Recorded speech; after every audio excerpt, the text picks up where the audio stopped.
सागर पहाड़ों से विशाल है तेरा प्रेम मेरे प्रति। मैं अपने दिल खोले यहाँ पाने खड़ा हूँ चंगाई। सच्चाई जान कर खुश हूँ, हर रोज मैं हाथ उठाता हूँ और गाऊँ मैं सदा तेरे प्यार के गीत।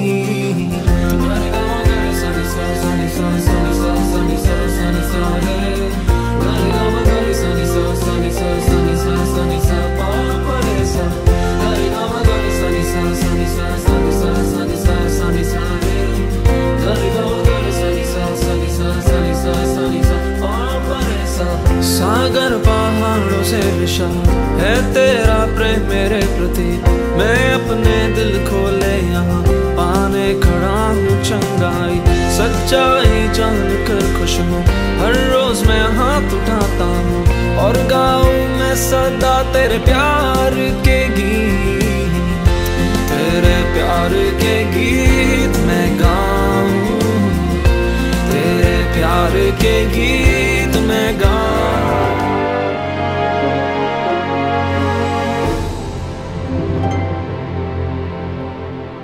हालेलुया। धन्यवाद यीशु, धन्यवाद पवित्र आत्मा, धन्यवाद पिता परमेश्वर। मेरे भाई और बहनों, हमारे पिता ईश्वर और प्रभु ईसा मसीह आप लोगों को अनुग्रह तथा शांति प्रदान करे। ये वचन सुनने समय में हम प्रार्थना करें, पवित्र आत्मा हमको शक्ति दीजिए। माँ मरियम हमारे लिए विनती कीजिए, मेरे परिवार में मसीह की शक्ति आने के लिए, उतराने के लिए, स्वर्ग की शक्ति उतराने के लिए हम सब मिलकर प्रार्थना करते हैं। ये प्यार की शक्ति है। प्यारे भाई और बहनों, प्रभु का वचन इब्रानियों के नाम पत्र अध्याय 7 पद संख्या 25, जो लोग उनके द्वारा ईश्वर की शरण लेते हैं वो उन्हें परिपूर्ण मुक्ति दिलाने में समर्थ है। उनको परिपूर्ण मुक्ति दिलाने में मतलब मुक्ति देने वाला ईश्वर हमारे सामने है।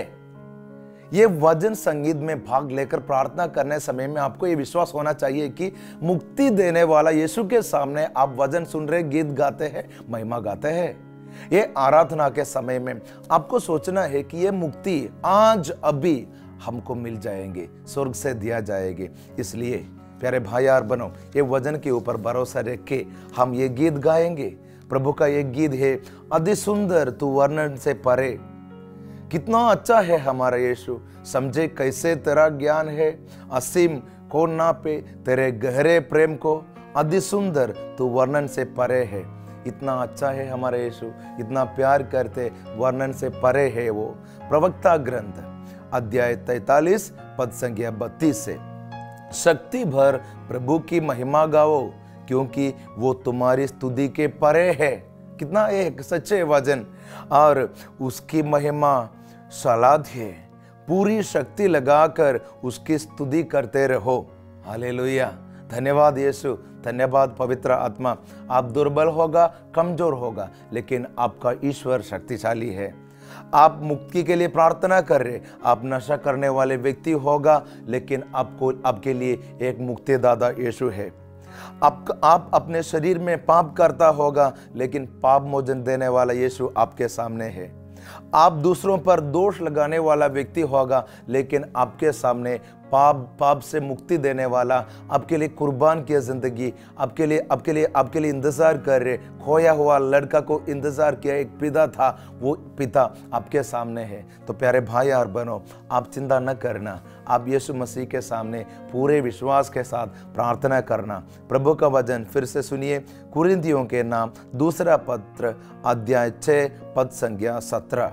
हम जीवंत ईश्वर के मंदिर है, जैसा कि ईश्वर ने कहा है, मैं उनके बीच निवास करूंगा और उनके साथ चलूंगा, मैं उनका ईश्वर होऊंगा और वे मेरी प्रजा होगी। देखिए, हम जीवंत ईश्वर के मंदिर है, मतलब आपका शरीर में ईश्वर रहता है, पवित्र आत्मा का मंदिर है आपका शरीर। वचन सिखाता है आपका सृष्टिकर्ता ने आपका शरीर जैसे बनाया है वैसा पृथ्वी, ये पवित्र आत्मा आपके अंदर रहते हैं। पवित्र आत्मा आपके लिए कुछ करते हैं, शरीर में रहते। आपकी पवित्र आत्मा आपके लिए योजना बनाया है। तो सृष्टिकर्ता ने ऐसा बनाया है कि पवित्र आत्मा सदा आपके अंदर रहना है। तो आपके अंदर पवित्र आत्मा रहेगा ना, तो पवित्र आत्मा पूरा परिवार में भी रहेगा। तो आप जो कहते हैं तो पवित्र आत्मा ही कहते हैं, आप जो करते हैं पवित्र आत्मा ही करते हैं, आप जो देखते हैं पवित्र आत्मा ही देखते हैं। कितना सुंदर है हमारा ईश्वर, कितना अच्छा है हमारा ईश्वर। प्यारे भाई और बहनों, उसने लाल सागर को ढांढा और वो सूख गया। उसने उन्हें गहरे सागर के उस पार पहुंचाया, मानो वो मरुभूमि हो गया। उसने उन्हें बैरियों के साथ से छुड़ाया, उसने शत्रु के हाथ से उनकी रक्षा की। वो ईश्वर के सामने है हम। प्रभु का ये गीत हम गाएंगे, क्रूसित हुआ मुझे बचाने के लिए। समझे कैसे अनोख प्यार हो, कौन नापे तेरे इस दया को। ये दया के सामने, ये प्यार के सामने हम भक्ति से ये गीत गाएंगे और आराधना करें।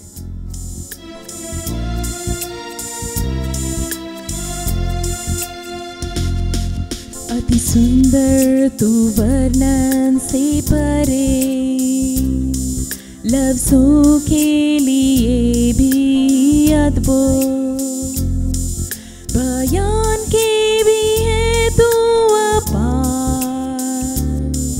दिखाना सुना है कभी, समझे कैसे तेरा ज्ञान है असीम, कौन नापे तेरे गहरे प्रेम को। अति सुंदर तू वर्णन से परे, तेजस्वी राजा विराजमान, मैं खड़ा हूँ खड़ा तेरी आदर में, मैं खड़ा हूँ खड़ा तेरी आदर में। पवित्र खुदा तारीफ के काबिल हूँ खड़ा तेरी आदर में, मैं खड़ा हूँ खड़ा तेरी आदर में, मैं खड़ा हूँ खड़ा तेरी आदर में। पवित्र खुदा तारीफ के काबिल हूँ खड़ा तेरी आदर में।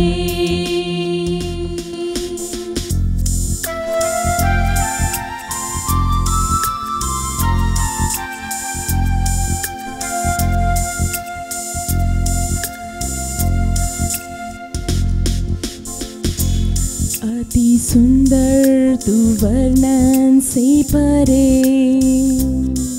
कुछ ला गया मेरे पापों के लिए, सहा दुख तू मेरे लिए, क्रूसित हुआ मुझे बचाने को, समझे कैसे अनोखे प्यार को, कौन नापे तेरे इस दया को। अति सुंदर तू वर्णन से परे, कुर्बान हुआ प्रभु मेरे लिए, मैं खड़ा हूँ खड़ा तेरी आदर में, मैं खड़ा हूँ खड़ा तेरी आदर में। पवित्र खुदा तारीफ के काबिल हूँ खड़ा तेरी आदर में, मैं खड़ा हूँ खड़ा तेरी आदर में, मैं खड़ा हूँ खड़ा तेरी आदर में। पवित्र खुदा तारीफ के काबिल हूँ खड़ा तेरी आदर में, हूँ खड़ा तेरी आदर में, हूँ खड़ा तेरी आदर में। Praise the Lord. धन्यवाद यीशु, धन्यवाद पवित्र आत्मा। हालेलुया।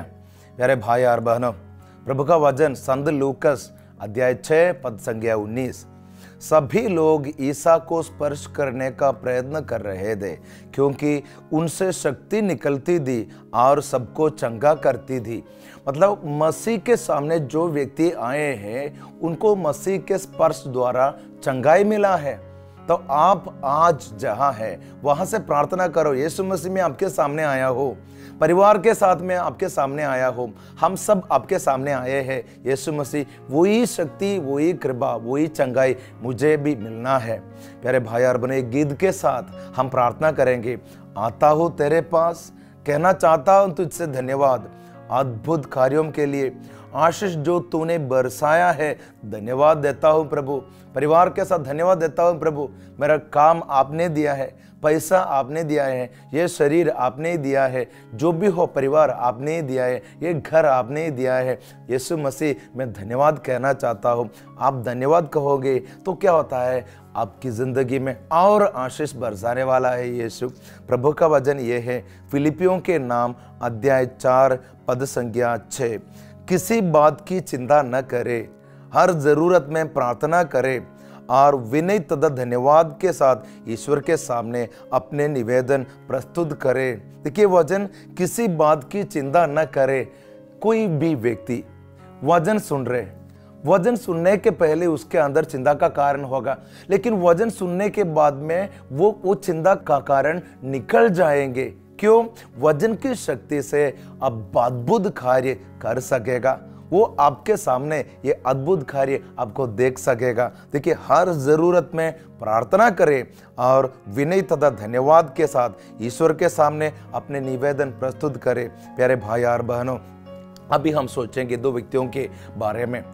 ये दोनों मसीह के ऊपर उतना ज्यादा भरोसा रखा भी नहीं था।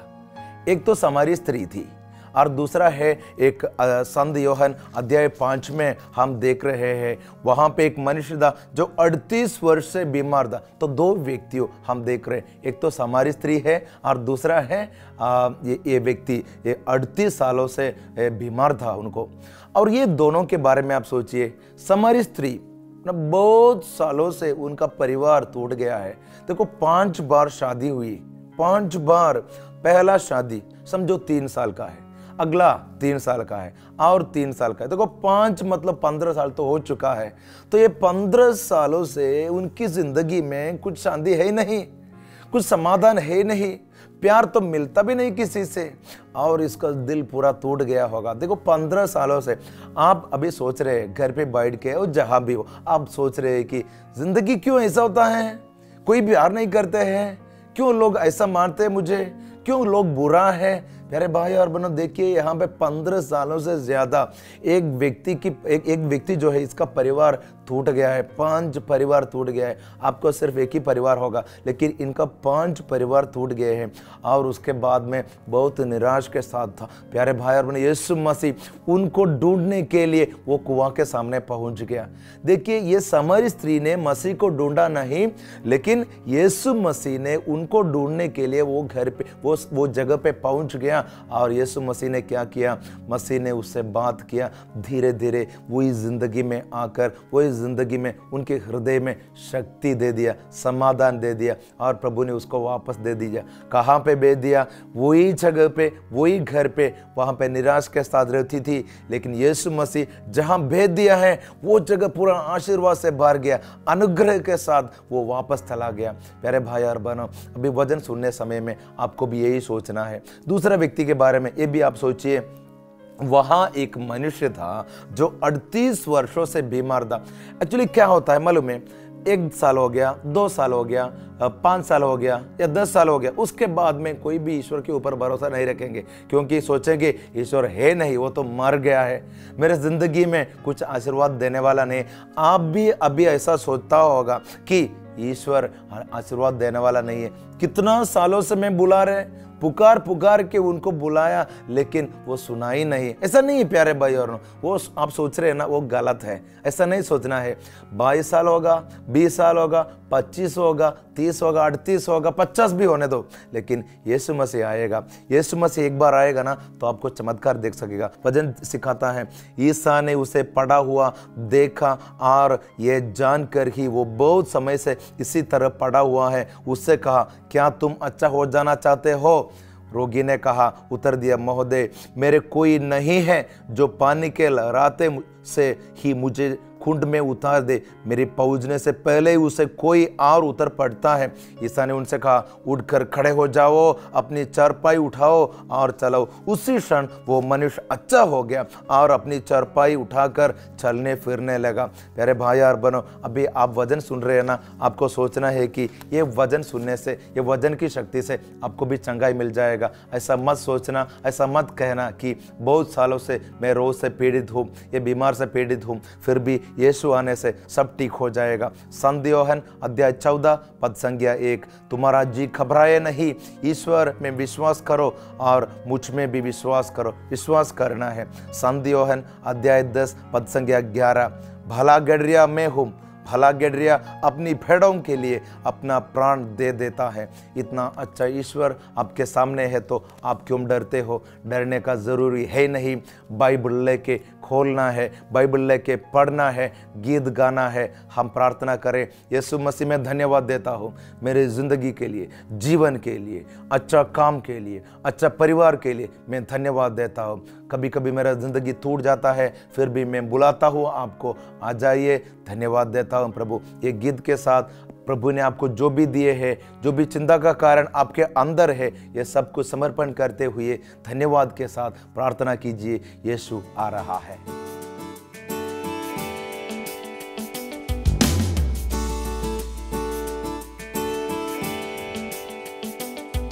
आता हूँ तेरे पास, कहना चाहता हूँ तुझसे धन्यवाद,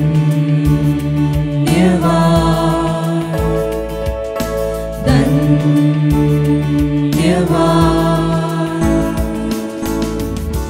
अद्भुत कार्यों के लिए,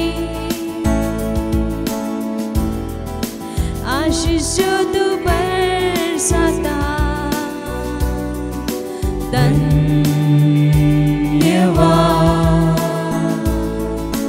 धन्यवाद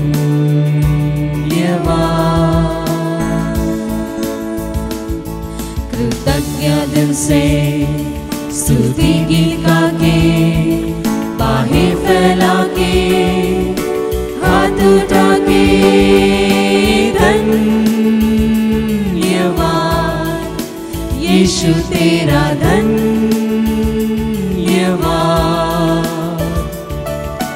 धन्यवाद यीशु तेरा धन्यवाद, धन्यवाद।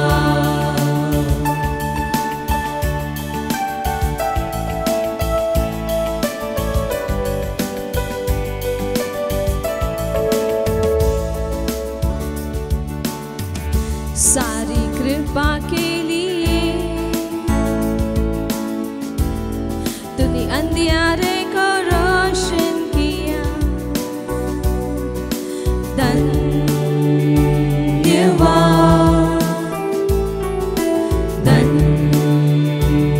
धन्यवाद मिटाया पापों को, चंगा किया, शुद्ध किया। धन्यवाद, धन्यवाद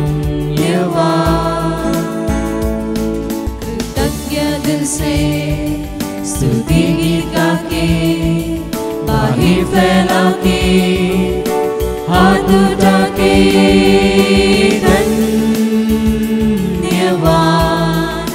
यीशु तेरा धन्यवाद,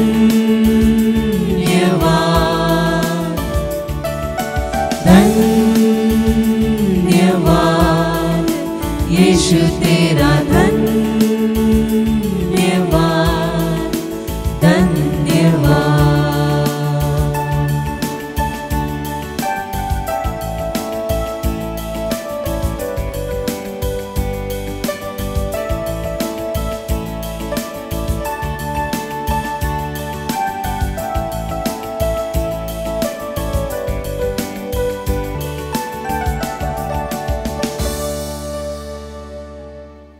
प्रेज द लॉर्ड, हालेलुया। धन्यवाद यीशु। प्यारे भाई और बहनों, स्तोत्र ग्रंथ अध्याय 37 पद संख्या 3, प्रभु पर भरोसा रखो और भलाई करो, तुम स्वदेश में सुरक्षित रह सकोगे। स्वदेश में सुरक्षित रह सकोगे। कितना अच्छा है। आजकल लोगों का प्रॉब्लम यह है कि सुरक्षित नहीं है। सब लोग हैं आजू बाजू में, फिर भी अंदर डर लग रहे हैं। प्रभु का वचन के ऊपर भरोसा रखना, आराधना करते रहो। इज़राइल ये लोग क्या करते थे? 40 साल एक कुछ भी नहीं किया, सिर्फ आराधना और स्तुति किया। तो आप भी अभी स्तुति और आराधना करो। उनको प्रभु ने कैसे संभाला, वैसा आपको भी सुरक्षा देने के लिए प्रभु चाहता है। लाल सागर के बीच में रास्ता दिखाया है, सब कुछ प्रभु ने किया है उन लोगों के लिए। कराने वाला यीशु है, आपको करने का जरूरी भी नहीं होगा। प्रभु का वचन सुनिए, कोई दिन किसी दूसरे दिन से अधिक महत्व क्यों रखता है, जबकि वर्ष भर के दिन सूर्य से प्रकाश पाते हैं। प्रभु की प्रज्ञा उनमें अंदर उत्पन्न करती है। उसने विभिन्न ऋतुओं और पर्व निर्धारित किए हैं। मतलब एक दिन दूसरा दिन से अच्छा नहीं है। ये सब कुछ प्रभु की आज्ञा से ही चलते हैं। ऐसा मत सोचो शुक्रवार है ये अच्छा दिन नहीं है, ये दिन में कुछ प्रॉब्लम है, तो ऐसा मत सोचना ये दिन में कुछ करने का मुझे मन नहीं है, ऐसा अच्छा नहीं लगता है। ऐसा नहीं है प्यारे भाइयों, सब दिन एक दिन दूसरा दिन से अच्छा नहीं है, सब एक ही है। मसीह के आज्ञा द्वारा ये अच्छा हो जाता है। हालेलुया। तो आप किधर भी जाओ, ये अच्छा दिन है। इस दिन में प्रभु आपको कृपा देंगे। प्रभु का वचन आओ सुनिए, मनुष्य के हृदय में अनेक योजनाएं बनती है, किंतु प्रभु की योजना ही पूरी होती है। आज आप जाते हो ना, तो वहां पे मसीह की योजना पूरी हो जाती है। लूकस अध्याय 4 पद संख्या 18, संत लूकस अध्याय 4 पद संख्या 18, प्रभु का आत्मा मुझ पर छाया रहता है, क्योंकि उसने मेरा अभिषेक किया है। उसने मुझे भेजा है जिससे मैं दरिद्रों को सुसमाचार सुनाऊं, बंदियों को मुक्ति का और अंधों का दृष्टिदान का संदेश हूँ, दलितों को स्वतंत्र करूँ और प्रभु के अनुग्रह का वर्ष घोषित करूँ। अभी आपको मालूम नहीं होगा क्या प्रार्थना करना है, चिंता मत करो, ये वचन लेके प्रार्थना करो। 3 बार 4 बार ये बोलते ही रहो प्रभु का वचन, क्योंकि प्रभु का वचन ये है कि यीशु ने कहा प्रभु का आत्मा मुझ पर छाया रहता है। यही आत्मा आपको भी देने वाला है प्रभु। और आपको ऐसा लग रहा है कि मेरा बेटा बेटी ना दूसरा रास्ता चला गया, ये रास्ता ठीक नहीं है, वापस आने वाला नहीं है, ऐसा नहीं है प्यारे भाई और बहनों। और आप ये भी सोचते हैं कि आपको बीमार है बहुत सालों से, आप ये भी सोचा होगा पैसा नहीं 1 रुपया भी जेब में, क्या करेगा। आप सोच रहे हैं कि बैंक से लोन लिया है, कैसे वापस भरेगा, बहुत चिंता का कारण होगा। लेकिन प्यारे भाई और बहनों, ये वचन के ऊपर आप भरोसा रखना, प्रभु पर भरोसा रखो और भलाई करो, तुम स्वदेश में सुरक्षित रह सकोगे। स्वदेश में आप सुरक्षित रह सकोगे। यीशु ने योजना बनाया है तो सब ठीक हो जाएगा। भरोसा रखना वो योजना के ऊपर, और दूसरा मनुष्यों के ऊपर भरोसा मत रखो। सब लोग आपके सामने होगा, लेकिन सबों के ऊपर यीशु मसीह है। मनुष्यों के नज़रों पे देख के निराश होगा, लेकिन यीशु मसीह का नज़रों पे देखने से कभी निराश नहीं होगा। आप खुश हो जाओगे, आपके अंदर प्यार और शांति भर जाएगी। God bless you.